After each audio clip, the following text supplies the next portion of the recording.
Bismillah. Alhamdulillahi Rabbil Alamin.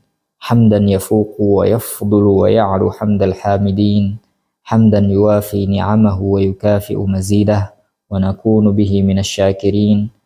Wa ashhadu an la ilaha illallah wahdahu la syarika lah.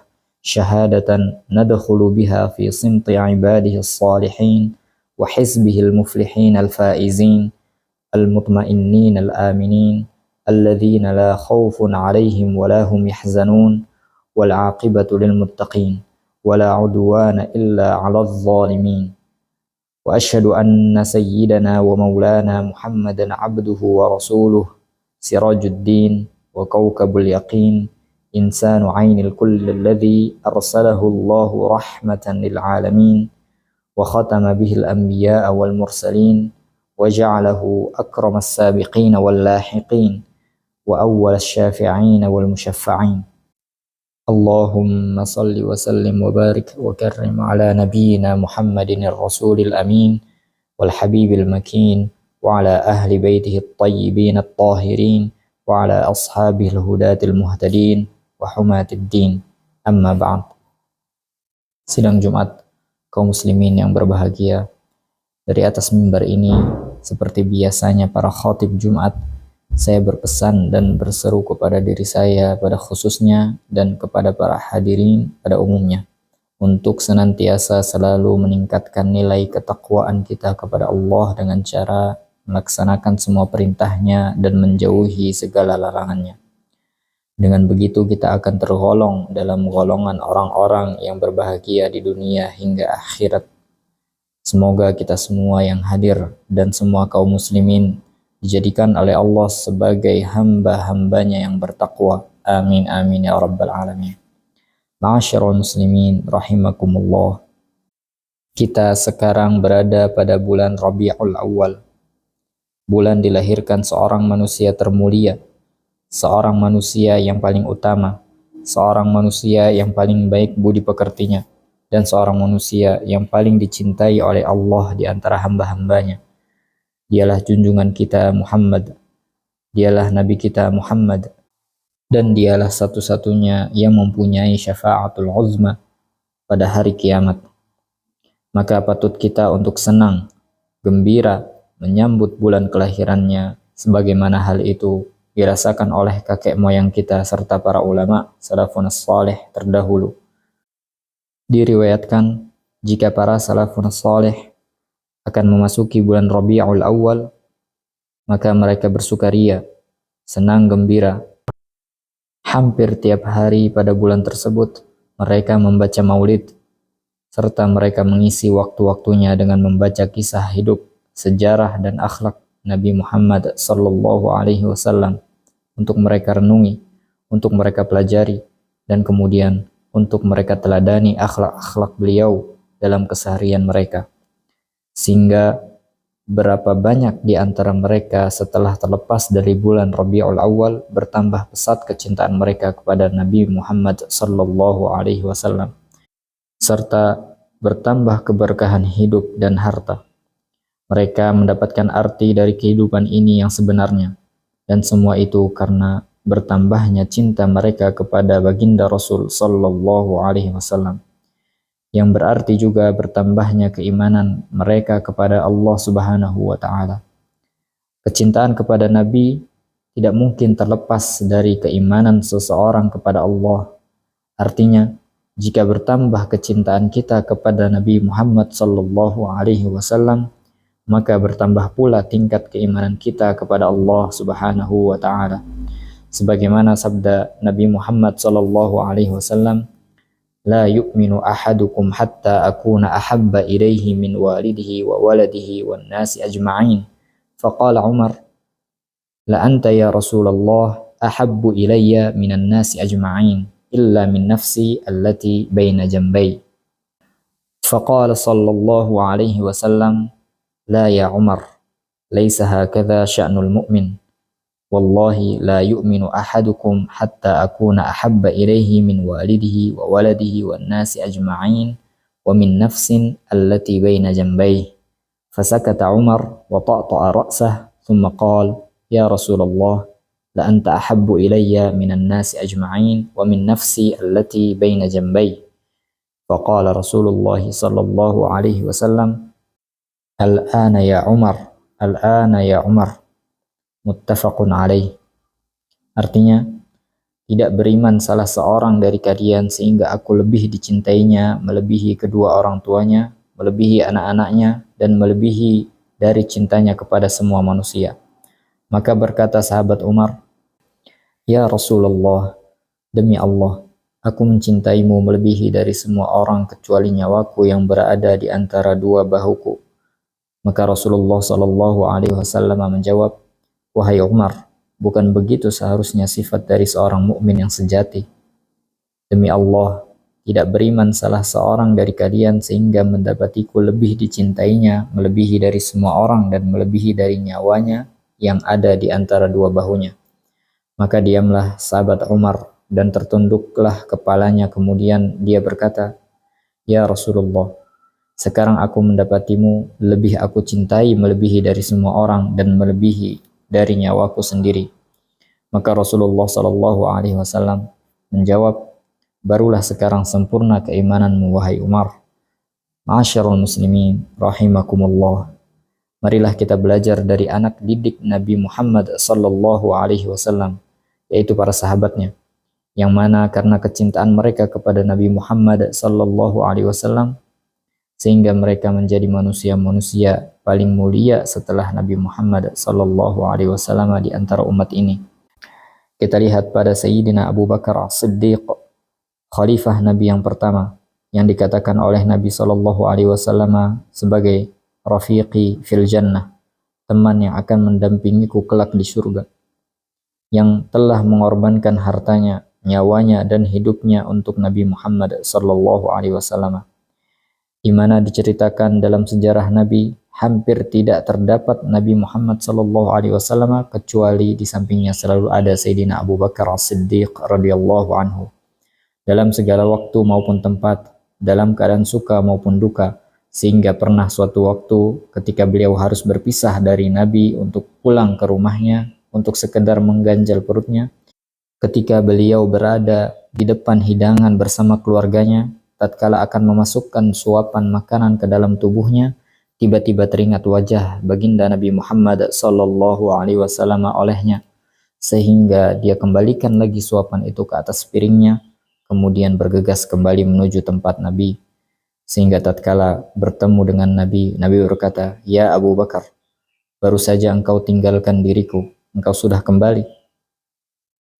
Maka Sayyidina Abu Bakar berkata, benar ya Rasulullah, sebenarnya aku pulang ke rumah untuk mengisi perutku, akan tapi tatkala aku akan memasukkan suapan ke mulutku, aku teringat wajahmu yang mulia. Maka aku bergegas cepat-cepat kembali untuk bertemu denganmu. Dan seandainya aku akhirkan dengan aku habiskan makananku, maka niscaya aku akan menjadi orang gila karena kerinduanku terhadapmu. Begitulah keadaan Sayyidina Abu Bakar di saat masa hidup Nabi Muhammad Sallallahu Alaihi Wasallam, dan bagaimana keadaan beliau setelah ditinggal oleh baginda Nabi Muhammad Sallallahu Alaihi Wasallam. Diriwayatkan dari Sayyidatuna Asma, istri beliau, bahwa hampir setiap malam Sayyidina Abu Bakar tidak mengangkat kepalanya dari bantalnya kecuali bantal itu telah penuh dengan cucuran air mata Sayyidina Abu Bakar, karena kerinduan beliau untuk berjumpa kembali dengan Nabi Muhammad Sallallahu Alaihi Wasallam. Dan diceritakan pula bahwa hampir setiap malam setelah beliau melaksanakan sholat malam, beliau membenamkan kepalanya di antara kedua lututnya sambil memegangi kedua lututnya tersebut serta menangis terseduh-seduh dan berkata, wa syauqa ila Rasulillah, alangkah rindunya diriku untuk berjumpa dengan kekasihku Muhammad Sallallahu Alaihi Wasallam. Dan begitulah keadaannya hingga datang waktu azan subuh. Ma'asyarul muslimin rahimakumullah. Mari kita belajar pada Sayyidina Bilal bin Rabah, salah satu muadzin baginda Nabi Muhammad Sallallahu Alaihi Wasallam, yang mana semenjak Nabi Muhammad Sallallahu Alaihi Wasallam meninggal dunia, maka semenjak itu pula beliau menolak untuk mengumandangkan azan lagi, karena selalu teringat kepada baginda Rasul Muhammad Sallallahu Alaihi Wasallam, dan kerinduannya tersebut mengakibatkannya tidak dapat melakukan aktivitasnya sehari-hari, sehingga datanglah beliau kepada Sayyidina Abu Bakar As-Siddiq untuk berpamitan kepada beliau guna meninggalkan Madinah Munawwarah menuju negeri Syam. Maka Sayyidina Abu Bakar berkata kepadanya, "Engkau akan meninggalkan kota tempat jasad baginda Nabi Muhammad SAW dimakamkan, kota yang penuh dengan kenangan-kenangan manis denganmu bersamanya?" Maka Sayyidina Bilal menjawab, "Justru karena itulah aku ingin meninggalkan kota Madinah. Di sini aku tidak bisa belajar, di sini aku tidak bisa mencari nafkah dan memberi makan keluarga. Bagaimana tidak, setiap kali aku menunggang kuda, aku merasa seakan bersamanya. Setiap kali aku berada di dalam rumah atau di luar rumah, seakan aku merasa bersamanya. Setiap kali aku makan ataupun minum, aku terbayang wajahnya, sehingga aku tidak dapat memakannya ataupun meminumnya, sehingga badanku menjadi kurus dan keluargaku menjadi lapar. Maka izinkanlah aku keluar dari kota Madinah." Maka dengan terpaksa Sayyidina Abu Bakar mengizinkan kepergiannya, dan setelah 1 tahun beliau berada di Syam, beliau bermimpi baginda Nabi Muhammad SAW, dan beliau berkata di dalam mimpinya tersebut, "Ada apa gerangan denganmu wahai Bilal? Tidakkah sudah waktunya engkau berziarah kepadaku dan mengunjungiku?" Maka spontan dia terbangun dari tidurnya dalam keadaan menangis terseduh-seduh. Lalu beliau perintahkan istrinya untuk menyiapkan bekalnya menuju kota Madinah. Sesampainya beliau di kota Madinah, beliau jatuhkan dirinya di atas pusara Nabi Muhammad SAW. Setelah memeluknya dan menciumnya, beliau berkata, "Betapa rindunya diriku padamu wahai Rasul," sambil menangis terisak-isak. Tidak lama kemudian tersebarlah berita kedatangan Bilal kepada penduduk kota Madinah. Maka datanglah sahabat-sahabat Nabi guna menyambutnya. Di antara mereka terdapat sahabat Abu Bakar, Umar, Utsman, begitu pula Sayyidina Ali karramallahu wajhah, serta pembesar-pembesar sahabat yang lainnya. Lalu mereka meminta kepada sahabat Bilal untuk mengumandangkan azan, tetapi beliau menolaknya seraya berkata, "Setelah meninggalkan Nabi, aku tidak mengumandangkan azan lagi. Aku tidak mampu mengumandangkannya lagi." Sehingga datanglah kedua cucu baginda Nabi Muhammad SAW, yaitu Al-Hasan dan Al-Husain. Mereka berdua berkata, "Wahai Bilal, kumandangkanlah azan untuk kami sebagaimana engkau dulu mengumandangkan azan untuk datuk kami Muhammad SAW." Maka Sayyidina Bilal menjawab perkataan mereka berdua dan berkata, "Kalau kalian berdua yang memerintahkan untuk mengumandangkan azan, maka aku tidak dapat menolaknya, karena kalian berdua adalah orang yang paling dicintainya. Selalu teringat olehku kalian berdua menaiki punggung baginda Nabi Muhammad SAW ketika beliau salat, dan baginda Nabi Muhammad SAW melamakan sujudnya supaya kalian senang dan tetap bermain di atas punggungnya. Teringat olehku berapa kali mulut kalian selalu dicium dan dikecup oleh baginda Nabi Muhammad SAW, sehingga apa kiranya akan aku katakan ketika berjumpa dengan kakek kalian jika aku menolak permintaan kalian." Maka kemudian mulailah sahabat Bilal mengumandangkan azan. Allahu Akbar, Allahu Akbar, Allahu Akbar, Allahu Akbar. Tatkala dikumandangkan kalimat-kalimat tersebut, yang sudah lama mereka tidak mendengarnya kembali dari sahabat Bilal semenjak kematian baginda Nabi Muhammad SAW, maka mereka berduyun-duyun keluar dari rumah mereka masing-masing, baik laki-laki maupun wanita, anak-anak, muda ataupun orang tua, bahkan para budak. Mereka berhamburan menuju masjid sambil meneteskan air mata karena kerinduan kepada baginda Nabi Muhammad SAW yang telah tiada, seraya berkata, "Apakah baginda Nabi SAW telah dibangkitkan kembali? Apakah baginda Nabi telah dibangkitkan kembali?" Semuanya meneteskan air mata dan semuanya sedih karena teringat oleh mereka nabinya, Nabi Muhammad SAW telah tiada. Sedangkan sahabat Bilal ketika mengucapkan "Wa asyhadu anna Muhammadar Rasulullah", beliau tidak sanggup. Beliau tidak sanggup lagi meneruskan azannya, bahkan beliau pingsan karenanya. Imam Hasan Al-Basri berkata, Tidak pernah terjadi tangisan yang merata seantero kota Madinah kecuali 3 kali. Yang pertama ketika Nabi Muhammad SAW meninggal dunia. Yang kedua ketika Sayyidina Bilal mengumandangkan azan pertama kali setelah meninggalkan kota Madinah. Sedangkan yang ketiga adalah ketika rumah-rumah Nabi yang ada di samping Masjid Nabawi dibongkar untuk perluasan masjid. Maka di saat itu semua kaum muslimin menangis menyaksikan rumah-rumah baginda Nabi Muhammad SAW, tempat turunnya wahyu, tempat beliau bersama keluarganya, tempat beliau menemui para tamu. Aku berharap pada saat itu rumah-rumah Nabi tidak dibongkar supaya umatnya di waktu mendatang tahu bagaimanakah sederhananya rumah baginda Nabi Muhammad SAW. Demi Allah, aku sempat memasuki rumah tersebut. Ketika aku angkat tanganku ke atas, maka tanganku bisa menggapai atap rumah itu dari saking pendek dan kecilnya rumah baginda Nabi Muhammad SAW. Ma'asyiral muslimin rahimakumullah. Begitulah para sahabat Nabi mencintai baginda Nabi Muhammad SAW, mengajarkan kepada kita semua untuk selalu mencintai beliau. Bagaimana kita tidak patut untuk mencintainya? Karena beliaulah yang paling berjasa setelah Allah Subhanahu wa taala dengan keislaman kita. Karenanya kita semua tercipta, dan karenanya kita semua menjadi umat yang paling mulia, dan karenanya pula kita menjadi umat yang paling dimanja oleh Allah Subhanahu wa taala dengan rahmatnya. Marilah kita tanyakan pada diri kita masing-masing, apakah sebanding cinta kita kepada baginda Nabi Muhammad SAW dengan cinta beliau kepada kita sebagai umatnya.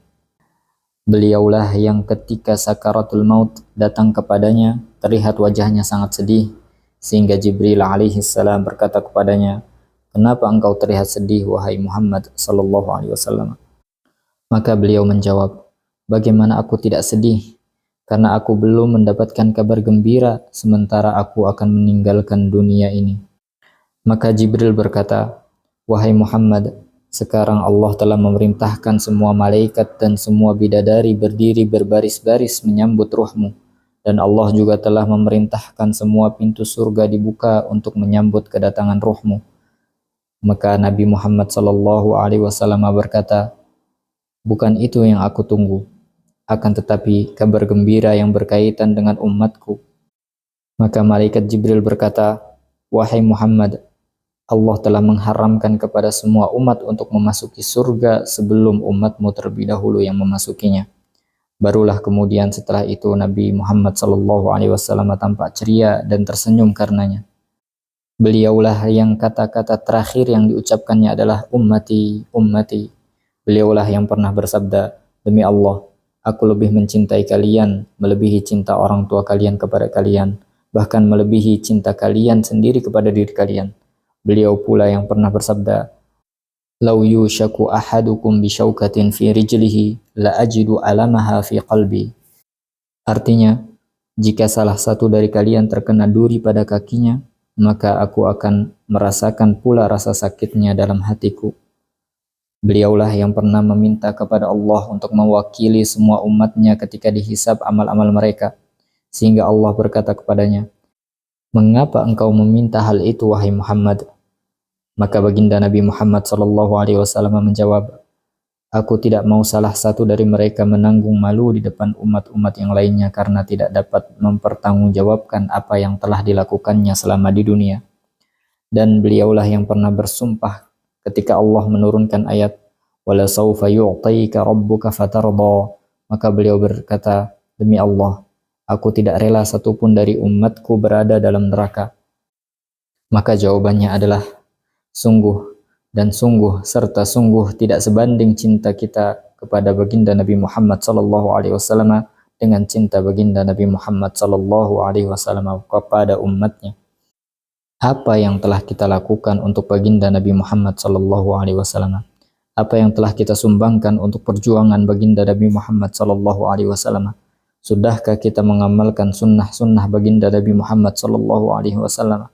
Sudah tundukkah kita kepada ulama sebagai penyambung lidah baginda Nabi Muhammad SAW? Sudah cintakah kita kepada zurriyah baginda Nabi Muhammad SAW sebagai tanda cinta kita kepadanya? Oleh karena itu para hadirin, marilah kita didik anak-anak kita untuk mencintai baginda Nabi Muhammad sallallahu alaihi wasallam dan keluarga baginda Nabi Muhammad sallallahu alaihi wasallam sebagaimana hal itu telah dianjurkan oleh baginda Nabi Muhammad sallallahu alaihi wasallam dalam hadisnya. An Ali radhiyallahu anhu, addibu auladakum ala thalathi khisal, ala tilawatil Qur'an wa ala hubbi nabiyikum wa ala hubbi ali baiti nabiyikum. Rawahu At-Tabarani. Artinya, didiklah anak-anak kalian untuk mencintai Al-Quran dan untuk mencintai Nabi kalian serta mencintai keluarga Nabi kalian. Akhirnya, marilah kita jadikan bulan ini sebagai bulan untuk kita lebih mengenal siapakah baginda Nabi Muhammad SAW. Kita ajarkan anak-anak kita untuk lebih mengenal siapa nabinya, siapa orang tuanya, siapa anak-anak dan istri-istrinya, bagaimanakah akhlaknya, bagaimanakah perjuangannya, dan bagaimana saja ajarannya. Dengan harapan semoga kita dijadikan oleh Allah Subhanahu wa Ta'ala sebagai umat yang diakuinya, sebagai umat yang digolongkan dalam golongannya, sebagai umat yang berada di bawah benderanya, sebagai umat yang mendapatkan syafaatnya, sebagai umatnya yang mendapatkan syafaatnya, sebagai umatnya yang mendapatkan minuman di telaga Al-Kautsarnya, sebagai umatnya yang dapat melewati sirat secepat kilat bersamanya, dan sebagai umatnya yang engkau masukkan kami ke dalam surga yang bertetangga dengan surganya. Rabbana atina fid dunya hasanah wa fil akhirati hasanah wa qina azaban nar. Inna ahsanal kalam kalamullahil malikil allam, wallahu subhanahu wa ta'ala yaqul وبقوله يهتدي المهتدون وإذا قرئ القرآن فاستمعوا له وأنصتوا لعلكم ترحمون. أعوذ بالله السميع العليم من الشيطان الرجيم. بسم الله الرحمن الرحيم. لقد كان لكم في رسول الله أسوة حسنة لمن كان يرجو الله واليوم الآخر وذكر الله كثيرا.